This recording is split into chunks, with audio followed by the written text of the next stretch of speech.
بسم اللہ الرحمن الرحیم۔ السلام علیکم ورحمۃ اللہ وبرکاتہ۔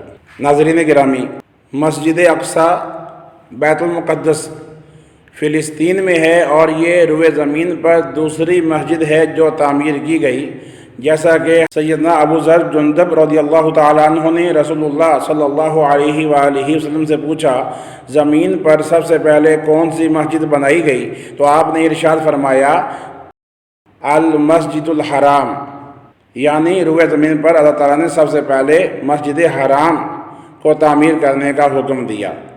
انہوں نے عرض کی کہ اس کے بعد کون سی مسجد بنائی گئی؟ آپ نے فرمایا المسجد الاقصیٰ، یعنی مسجد اقصیٰ دوسری مسجد ہے جو روئے زمین پر بنائی گئی۔ انہوں نے پوچھا کہ ان دونوں کے درمیان کتنا فاصلہ ہے؟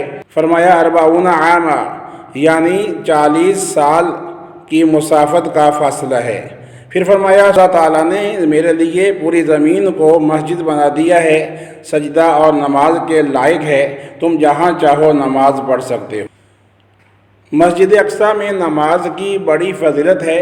سیدنا رافع بن عمیر رضی اللہ تعالیٰ عنہ رسول اللہ صلی اللہ علیہ وسلم سے روایت کرتے ہیں کہ جب سیدنا سلیمان علیہ السلام نے مسجد اقصیٰ کی تعمیر مکمل کی اور اس خوشی میں جانور ذبح کیے تو اللہ تعالیٰ نے ارشاد فرمایا، میں اپنے گھر کی تعمیر پر خوش ہوں، آپ جو چاہیں مانگیں میں عطا کروں گا۔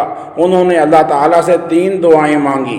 نمبر 1، اے اللہ، میری پہلی دعا یہ ہے کہ میرا فیصلہ ہمیشہ تیرے فیصلے کے مطابق ہو، یعنی میرا حکم یا میرا فیصلہ تیری مرضی کے خلاف نہ ہو۔ دوسری درخواست یہ ہے کہ مجھے ایسی بادشاہی عطا فرما جو میرے بعد کسی کے لائق نہ ہو، یعنی اس قسم کی بادشاہی بعد میں کسی کو نصیب نہ ہو۔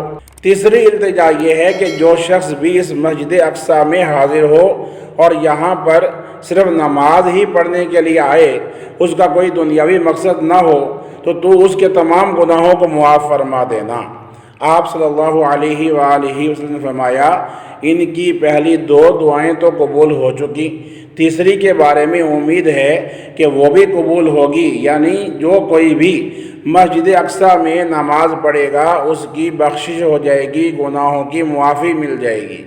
سبحان اللہ۔ اے کاش کہ رب تعالی ہمیں بھی بیت المقدس میں مسجد اقصیٰ میں نماز پڑھنے کی سعادت نصیب فرمائے اور قبلہ اول پر مسلمانوں کا حقیقی غلبہ عطا فرمائے اور مسلمانوں کو قبلہ اول کی خدمت کے لیے رب تعالیٰ قبول فرما لے، آمین۔ نیکی کے کام میں تعاون کیجیے، ہمارے چینل کو سبسکرائب کیجیے، دیکھتے رہیے فیضان اسلامیات اسلامک چینل۔